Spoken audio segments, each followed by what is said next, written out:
রাধে রাধে বন্ধুরা, কেমন আছো সবাই? তোমরা আশা করছি সবাই সুস্থ আছো, ভালো আছো। আমিও ভালো আছি। আজকে একটা রেসিপি দেখাবো, মসুরি ডালের বড়া দিয়ে ফুলকপি আলুর ঝোল।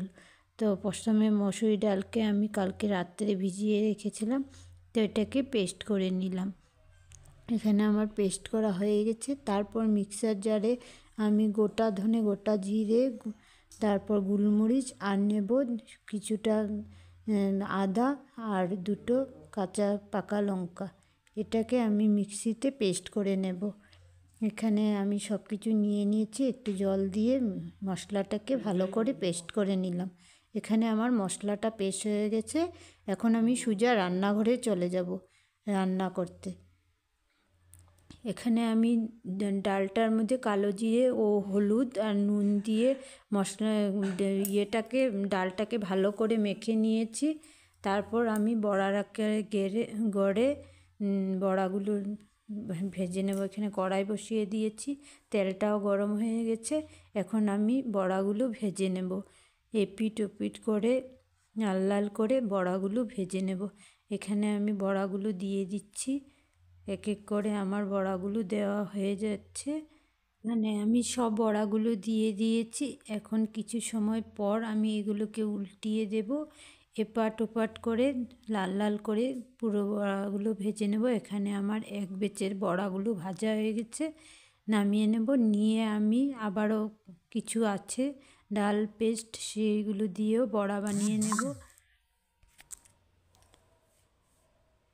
এখানে সেকেন্ড ব্যাচের বড়া ভাজছি। এগুলোকে আমি আস্তে আস্তে করে উল্টে পাল্টে লাল লাল করে ভেজে নিচ্ছি। একটা একটা করে আস্তে ধীরে বড়াগুলো আমি উল্টিয়ে দিচ্ছি। এখানে আমার সমস্ত বড়া ভাজা হয়ে গেছে। এখন বড়াগুলোকে নামিয়ে নেব।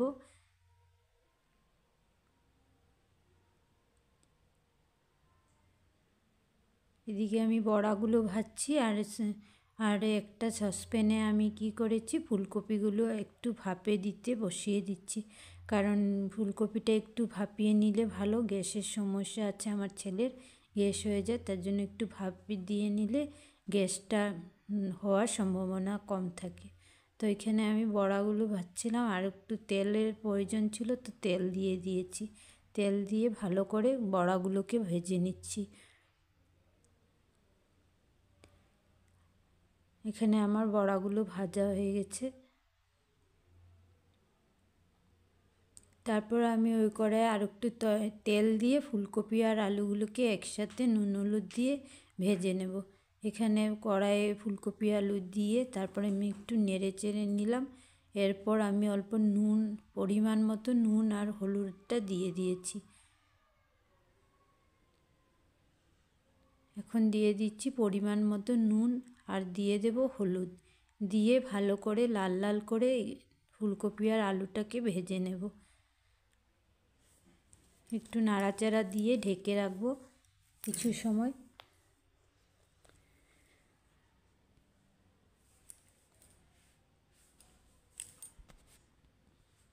আমি ভালো করে নাড়াচাড়া দিয়ে নুন আর হলুদটা সমস্ত সবজির সাথে মিশিয়ে, এখানে ফুলকপি আলু ভালো করে ভাজা হয়ে গেছে লাল লাল করে। এখন নামিয়ে নেব। নামিয়ে কড়াইয়ের মধ্যে আমি আর একটু তেল দিয়ে এর মধ্যে শুকনো লঙ্কা, তেজপাতা, গোটা গরম মশলা আর দিয়ে দিলাম 5 ফোড়ন।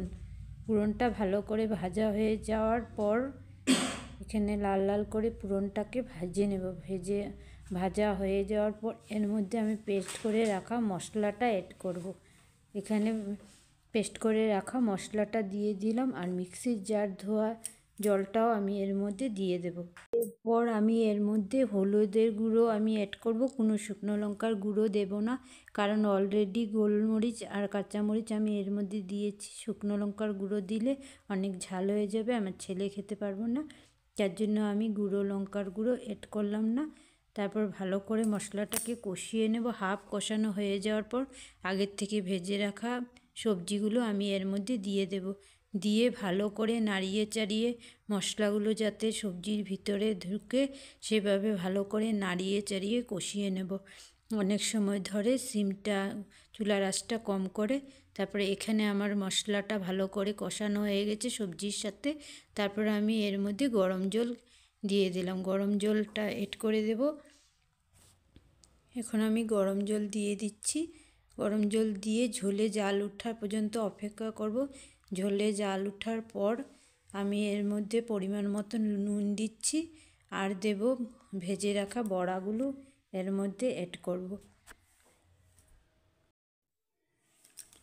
এখন আমি এর মধ্যে ভেজে রাখা বড়াগুলো অ্যাড করে দিচ্ছি, দিয়ে বেশিক্ষণ ফুটাবো না, জাস্ট 2-3 মিনিট ফুটাবো, নাহলে বড়াগুলো বেশি নরম হয়ে যাবে, নরম হয়ে গেলে ভেঙে যাবে, তখন আবার খেতে পারবো না। যখন খেতে বসবো খুঁজেই পাবো না বড়া, তাই আর বেশি জাল দেব না।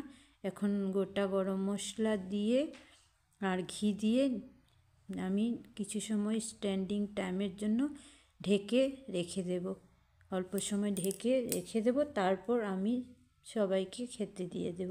এখানে ঘি দিয়ে দিচ্ছি, গরম মশলা আগেই দিয়ে দিয়েছিলাম। এরকম নিরামিষ তরকারিতে ঘি গরম মশলা দিলে খুবই টেস্ট হয়। এখন আমি সবজিটাকে ঢেকে স্ট্যান্ডিং টাইম দিচ্ছি, তারপর সবাইকে সার্ভ করব। আমার রেসিপিটার লাস্ট লুক একবার দেখে নিন কেমন হয়েছে। বড়াগুলো একদম ঝোল টেনে নিয়েছে, এখন একদম শুকনো শুকনো গামাখা হয়ে গেছে সবজিটা। তাহলে আজকের ব্লগটা আমি এখানেই শেষ করব। কেমন? রাধে রাধে। আবার একটা নতুন ভিডিও বা রেসিপির সঙ্গে আপনাদের সঙ্গে আবারও দেখা হবে। ততক্ষণ সবাই সুস্থ থাকুন, ভালো থাকুন।